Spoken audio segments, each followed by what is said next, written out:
Quais interessantes pontos de vista você está considerando como uma verdade absoluta?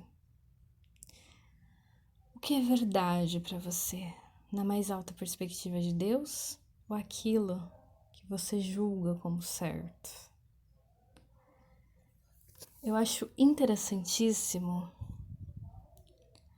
a teoria sobre os chakras que o Theta Healing me apresentou. Muitas vezes, algumas pessoas que fazem meditação, e isso também explica por que eu gosto mais de Theta Healing do que de hipnose, por exemplo. Por muito tempo eu quis fazer hipnose, mas eu tinha um interessante ponto de vista que a hipnose iria me apagar, eu iria estar à mercê do que o hipnoterapeuta iria achar que deveria fazer na minha vida. E eu tenho aquela questão ética sobre: é certo você esquecer algo que aconteceu na sua história? Né? Aquele filme sobre a mente brilhante que falava, né, sobre apagar as memórias. E é um ponto de vista médico, científico, filosófico, cultural, que a gente tem que adentrar nisso. Até que ponto é ético apagar uma memória? E eu ficava muito assim, para apagar um trauma, será que eu devo apagar a memória da pessoa sobre aquilo? E o seu livre-arbítrio, e as suas crenças, é a história da pessoa, sabe? Aquilo ali faz parte dela, por mais horrível, sujo, nojento que possa ser. Aquilo ali faz parte dessa história, não tem como você apagar. E o que eu gostava de hipnose era sobre a pessoa conseguir sobreviver, né, após algum trauma. Mas eu sempre procurava alguma coisa assim, e se for na mais alta verdade, sabe?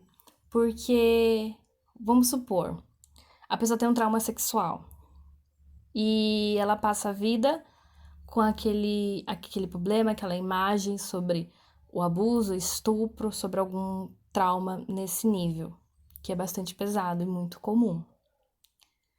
O que acontece?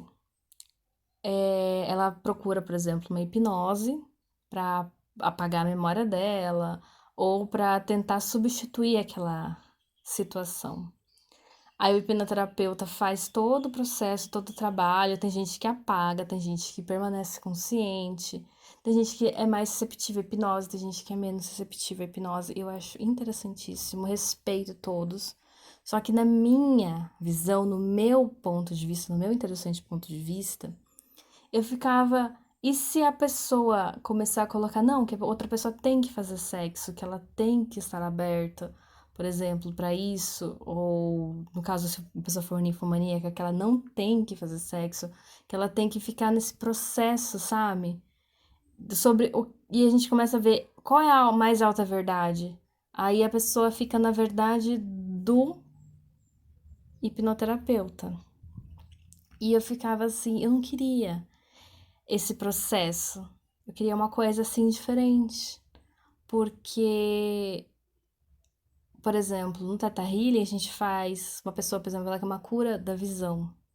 A gente pede ao Criador qual é a melhor visão na perspectiva de Deus, na mais alta verdade de Deus. E era exatamente isso que eu queria, porque eu não tenho como falar para uma pessoa o que ela tem que fazer. Isso é responsabilidade dela. E aliás, a gente, como terapeuta, vai encontrar muitas pessoas que querem que a gente faça e fala o que ela tem que fazer para depois ela jogar a culpa em nós. Já aconteceu assim, até com amigos próximos meus que eu fiz terapia, que elas queriam jogar a culpa que aconteceu tal coisa na vida dela por conta do Theta Healing, por conta de uma sessão. E eu falo, a responsabilidade é sua, né?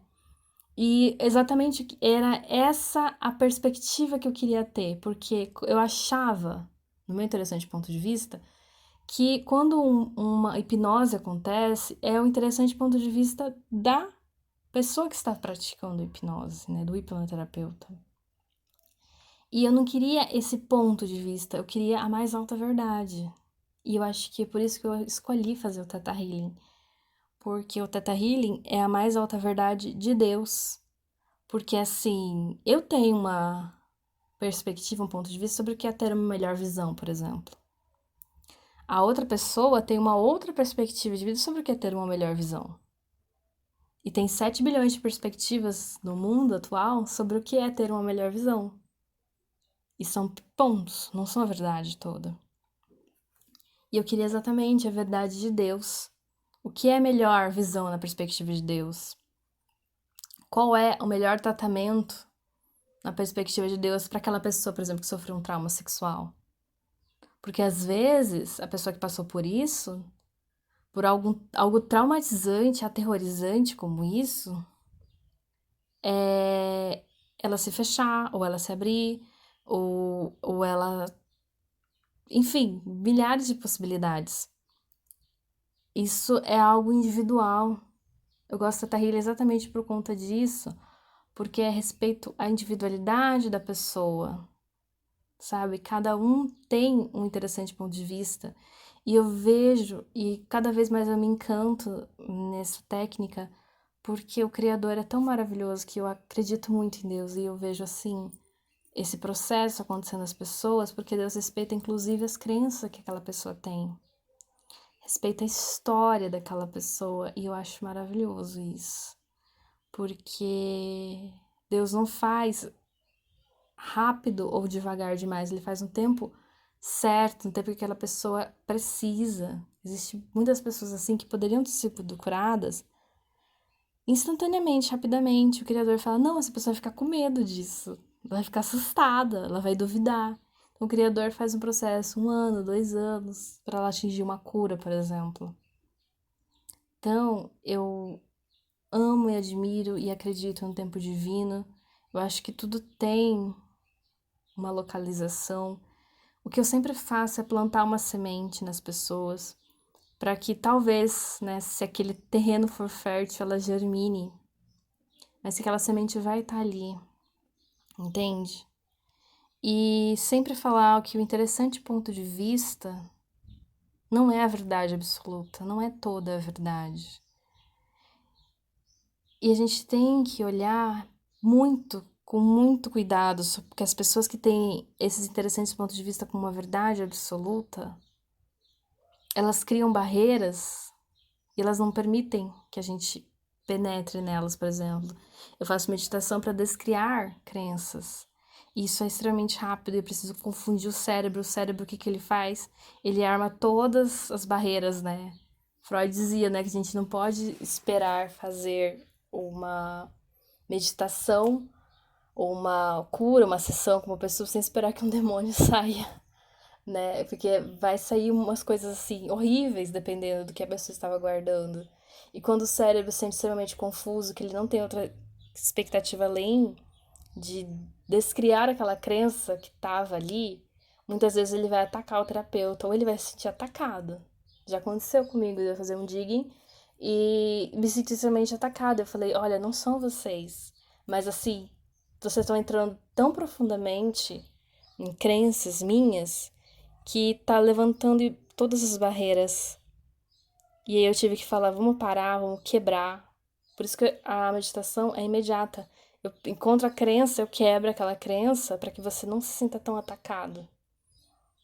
E aí você consiga liberar aquilo ali e colocar outras coisas naquele lugar. Porque é igual que ocupa um espaço. O ódio, né? O ódio, eu sempre falo, ele tira a energia vital, ele tá ocupando espaço, ele tá se alimentando de você. Então, quando você tem que tirar aquele ódio, vai ficar um vazio ali. Então, você coloca o amor incondicional, né? Por isso que a gente substitui por amor incondicional, substitui por verdade, substitui na mais alta perspectiva de Deus. O que que aquela pessoa precisa? E a gente tem que sempre pensar: será que o meu ponto de vista realmente é toda a verdade? Porque algumas pessoas acham que não, que eu não estou fazendo o que elas querem que eu faça. E aí é aquele interessante ponto de vista, não diz a verdade.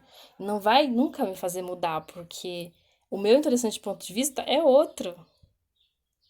E eu quero que as pessoas que estão dispostas a olhar diferente venham para essa nova perspectiva de vida, esse novo jeito de meditar, de ser rápido, de olhar para o cérebro, né? Eu tava atendendo esses dias uma pessoa que ela veio com toda a pompa, né? Ah, eu sou formada nisso, sou isso, sou aquilo.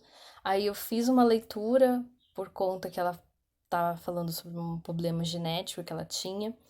E eu falei: olha, existe que um lado seu passa mais sangue que o outro. Aí ela falou: não, mas é o contrário. O lado que você falou que passa mais veia, mais sangue, é o lado que não dói. Eu falei: é lógico, isso é anatomia. O lado que mais tem sangue, você tem mais suprimentos, mais oxigenação. Ele não vai ter tanta dor quanto o lado que passa menos. O lado que passa menos é mais devagar, é mais lento. É hipóxia, né? Tem falta de oxigênio. E aí a pessoa fica assim, ah, então assim, tudo é conhecimento, sabe? A gente precisa assim estar aberto ao novo. Se a gente tá fechado, a gente não vai receber nada, né? Se a gente tá com punhos fechados. Então vamos a uma outra pergunta. O que que você tá segurando tanto com o punho fechado que você não se permite receber nada? Sabe? Tem gente que tá segurando assim seu ponto de vista como a mais absoluta verdade, que ela não se abre pro novo. Ela tá totalmente fechada dentro de si. E ela nunca vai conseguir evoluir. O vídeo anterior eu falei, o nosso cérebro, ele só quer sobreviver, ele não quer evoluir. Evoluir pra ele é ruim, evoluir dói, evoluir é mudar. Imagina mudar tudo. Meu Deus, que medo. E pode POC nisso tudo, né? E vamos explodir e liberar isso. Então, vamos confiar no processo, confiar que a gente pode ter inúmeros pontos de vista e seguir em frente. E sempre perguntar ao Criador o que é mais alta verdade sobre aquela pessoa, sobre aquela situação, que realmente vai vir essa resposta. É isso, gratidão.